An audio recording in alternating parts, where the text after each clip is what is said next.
Welcome back, casual gardeners. Everything is green now, even here in Zone 6. I've taken my third harvest of lettuce from my cut and come again lettuce patch. I've been harvesting radishes like you wouldn't believe. Everything has started growing. The days have started getting warmer. But you know what else is growing? Weeds. Lots and lots and lots of weeds.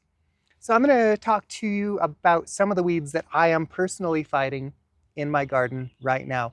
You may have a different set of weeds, but some of these weeds might also be common to you, and maybe I can help you get a handle on them or not. I mean, I'm not winning all of my fights. There's no guarantee I can help you win all yours. First of all, check out this impressive specimen. Here's a flower stalk from last year. Whoops. So I'm going to have more of them. This big boy is, I think, curly dock.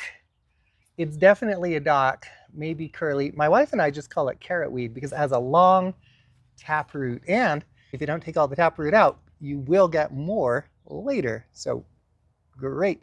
This is a non-native perennial weed, which means that if you do not eliminate it, you can look forward to having it come back year after year and spread its seed all over your garden.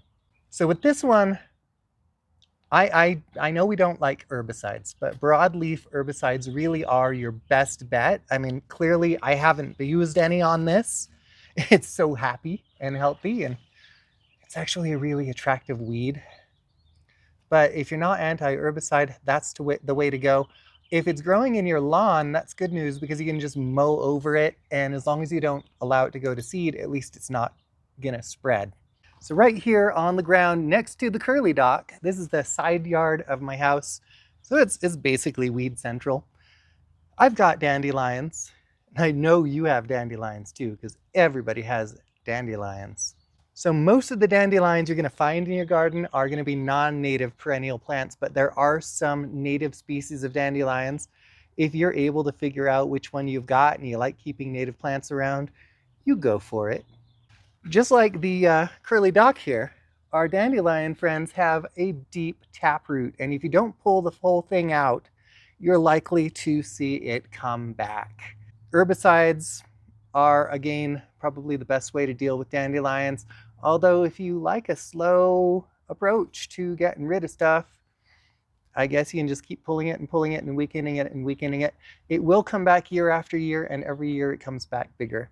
The nice thing about dandelions is even though that they spread seed like you wouldn't believe, they're not terribly noxious. They don't do a lot to set back the plants around them. So if you're into keeping your weeds around, this is one that you can go ahead and do that with. Now it's really hard to see, but here in this beautiful perennial flower bed, I do have an infestation of field bindweed. A lot of people call it morning glory, but there are plants we like that are called morning glory, so I call it field bindweed. Nobody likes that. It is a non-native perennial noxious weed, and oh my gosh, it is so invasive and terrible, and I hate it so much. You cannot control bindweed by pulling it. I do pull it, but it doesn't control it. It just kind of keeps it from strangling everything else. It comes right back and it grows really fast. This is one that you're not even going to have a lot of luck controlling with herbicides. For your best luck, treat your field bindweed in the fall with herbicides, but I mean, there's no guarantee even herbicides are going to take out your field bindweed. It's basically garden herpes. If you've got field bindweed, you're going to live with field bindweed. And I'm so sorry. We're back in the side yard of my house where we find this unassuming little white flowered guy. This is Hoary Cress, and I've called it worse than hoary. It is another non-native perennial weed, and this guy, just like field bindweed, spreads via creeping rhizomes underground. If you pull it, you don't eliminate it. You just make it worse. What have I done? I've just made it worse. I'm so sorry. This is another one that you are going to have to control with herbicides if you want to control it, and that's terrible news because I've got a flower bed out front that is just thick with this stuff.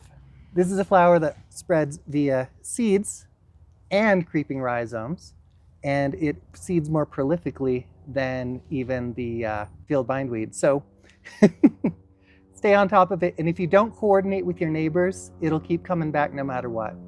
You can barely see this one, but it is a non-native annual weed in the mustard family called shepherd's purse. This one's a little bit easier to control because it's an annual.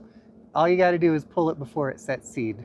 Shepherd's purse can spread rapidly in disturbed soils, which is why I'm finding it in my garden path. If you don't recognize this one, then you're uncommonly lucky. This is common mallow. It's related to hibiscus. It's related to the marsh mallow, which is a real thing. And technically, this is an edible plant.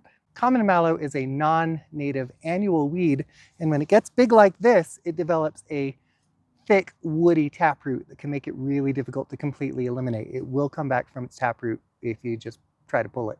So the best way to control common mallow is to cultivate it with a hoe when it's young, like fewer than 4 leaves, because that's when it's easiest to take out.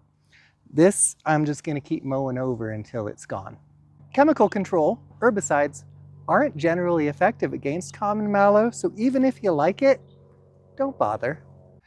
This little patch of weeds is a gift that keeps on giving, because behind me, I've got a whole lot of, I just call it wild lettuce, but a lot of people call it prickly lettuce.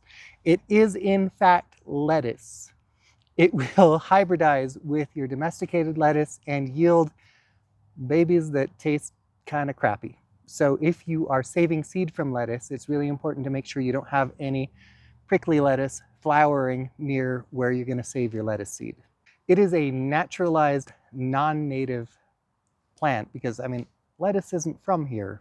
I'm assuming it probably came in with some lettuce seed because they're identical and went nuts from there. I don't know though. I'm just making stories.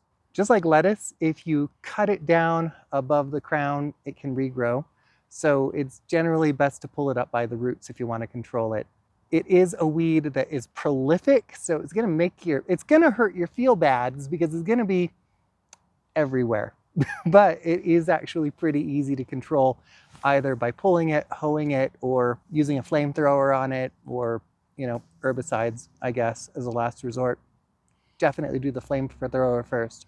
We're going to close with one that's pretty easy to control, but it's only slightly above a field bindweed on my list of hated weeds right now because it's so prolific. This is another one that primarily takes advantage of disturbed soils or empty beds. This is called German Madwort, and it is driving me mad. So it can grow stems up to 2 or 3 feet long. I recognize it from the little purple blue flowers at the tips of the branches. The branches are prickly, and they've also got, I don't know if these are fruits that are prickly or special protective prickly leaves. They're prickly. They're very unpleasant to pull up unless you've had some recent rain like I have and your ground is nice and soft. The good news with German Madwort is that a heavy mulching or a ground cover will control it. It doesn't compete well with other plants. So it drives me mad, and it is a crappy, stupid, invasive annual weed, but this is one that is pretty easy to control. Also, you can pull it up. It can be hard to pull German Madwort up though, because its stems are very brittle. It'll often grow into tangly mats that make it really hard to get it all up. And if you leave the crown, if you break it off above that point, that's gonna come back. So that's the real bummer. Mechanical control and herbicides are both gonna be effective against this though, so yay. Do you know what I like about my greenhouse? No weeds. I hope you've learned something from my tour of my weeds today. Not super proud of them, but it's something we all deal with in the garden. I know there are some gardeners who like to claim that if you follow their methods, you won't have any weeds. That's not necessarily true. On your way out, don't forget to like this video if you liked it. Subscribe to my channel if you'd like more of my nonsense. If you really like it, become a channel member. Go down and hit that little join button down there. Whatever level you join at, you're going to help create an opportunity for me to spend more time in my garden making these videos for you. Thank you so much for joining me here in my garden today. I hope you have a wonderful time in your own.